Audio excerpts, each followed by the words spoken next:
Welcome to my YouTube channel. आज हम पढ़ेंगे हिंदी वर्णमाला। हिंदी वर्णमाला जो सभी एग्जाम के लिए इम्पोर्टेंट है। एटलीस्ट 2-3 क्वेश्चन तो सभी एग्जाम में आते ही हैं हिंदी वर्णमाला से। तो चलिए स्टार्ट करते हैं। वर्णमाला वर्णों के क्रमबद्ध एवं व्यवस्थित समूह को वर्णमाला कहते हैं। भाषा की सबसे छोटी इकाई ध्वनि या वर्ण होती है। भाषा की सबसे छोटी इकाई ध्वनि या वर्ण होती है। वर्णमाला के दो भेद होते हैं, स्वर और व्यंजन। तो पहले हम स्वर पढ़ेंगे। स्वर स्वतंत्र रूप से बोले जाने वाले वर्ण स्वर कहलाते हैं। वहीं व्यंजन का उच्चारण स्वर की सहायता से होता है, लेकिन स्वर का उच्चारण स्वतंत्र रूप से होता है। स्वर की संख्या 13 होती है, लेकिन उच्चारण की दृष्टि से 10 ही स्वर होते हैं। स्वर के भेद। स्वर के 3 भेद हैं। पहला है उत्पत्ति या निर्माण के आधार पर स्वर के भेद। दूसरा है मात्रा की दृष्टि के आधार पर स्वर के भेद। तीसरा है जिह्वा की उच्चारण स्थिति के आधार पर स्वर के भेद। तो पहला हम पढ़ेंगे उत्पत्ति या निर्माण के आधार पर स्वर के भेद। उत्पत्ति या निर्माण के आधार पर स्वर के 3 भेद होते हैं, मूल स्वर, दीर्घ स्वर, संयुक्त स्वर। तो पहला है मूल स्वर। वे स्वर जो सबसे पहले बने तथा अन्य स्वर जिससे मिलकर बनते हैं उसे मूल स्वर कहते हैं। मूल स्वर 4 होते हैं, अ, ई, उ, री। और यहीं संस्कृत में मूल स्वर 5 होते हैं, अ, ई, उ, री और री। लेकिन हिंदी में 4 ही मूल स्वर होते हैं। ये क्वेश्चन आता है कि हिंदी में कितने मूल स्वर होते हैं, तो हिंदी में 4 मूल स्वर होते हैं, अ, ई, उ, री। दूसरा है दीर्घ स्वर। एक ही मूल स्वर 2 बार जोड़ने पर बनने वाले दीर्घ रूप को दीर्घ स्वर कहते हैं। जैसे अ और अ को मिलाएंगे तो बड़ा आ बनेगा, उ और उ को मिलाएंगे तो ऊ बनेगा, ई और ई को मिलाएंगे तो ई बनेगा, री और री को भी मिलाएंगे तो री बनेगा, बड़ा री बनेगा।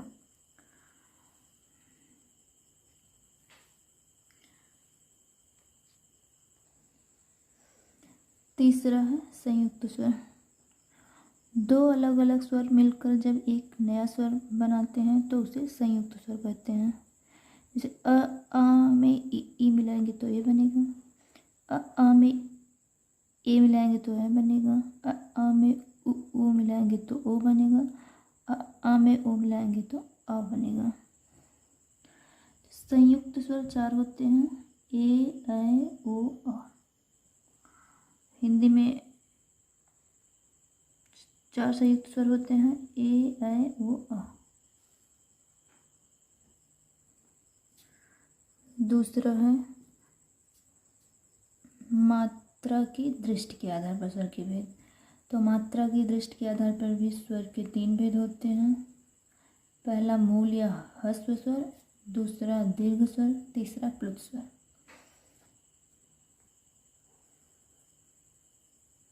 तो पहला है मूल स्वर या ह्रस्व स्वर।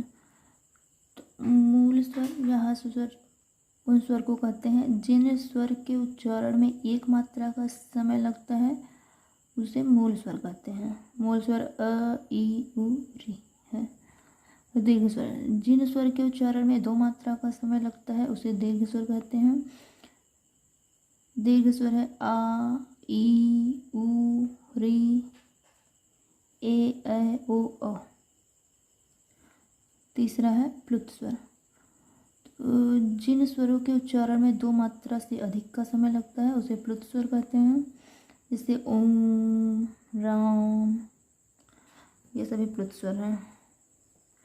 तीसरा है जीवा के उच्चारण स्थिति के आधार पर स्वर के भेद। जीवा के उच्चारण स्थिति के आधार पर स्वर के 3 भेद होते हैं, अग्रस्वर, मध्य स्वर, पश्च स्वर। पहला है अग्रस्वर। तो जिन स्वरों के उच्चारण में जीवा के अग्रभाग का प्रयोग होता है उसे अग्रस्वर कहते हैं। अग्रस्वर है इ, ई, ए, और मध्य स्वर। जिन स्वरों के उच्चारण में जीवा के मध्य भाग का प्रयोग होता है उसे मध्य स्वर कहते हैं। मध्य स्वर अ है। पश्च स्वर। जिन स्वरों के उच्चारण में जीवा के पश्च भाग का प्रयोग होता है, पीछे वाले भाग का प्रयोग होता है, उसे पश्च स्वर कहते हैं। पश्च स्वर है आ, ओ, अ, उ। तो अग्रस्वर, मध्य स्वर और पश्च स्वर को याद रखने के लिए एक ट्रिक है जिससे हम आसानी से याद रख सकते हैं इसे। तो ट्रिक है आओ उल्लू पीछे पीछे, अ को छोड़ो बीचे बीचे। आओ उल्लू पीछे पीछे, अ को छोड़ो बीचे बीचे। आओ से हो गया आ से हो गया आ, और ओ से हो गया ओ, अ। उल्लू से हो गया उ। तो आ, ओ, अ और उ। पीछे पीछे का मतलब पश्च स्वर। तो आ, ओ, अ, उ पश्च स्वर हो गया। अ को छोड़ो बीचे बीचे। तो अ बीचे बीचे का मतलब मध्य स्वर। तो अ मध्य स्वर हो गया। तो बाकी जो बचे अग्रस्वर हो गए। तो बचा क्या इ, ए, ए अग्रस्वर हो गया।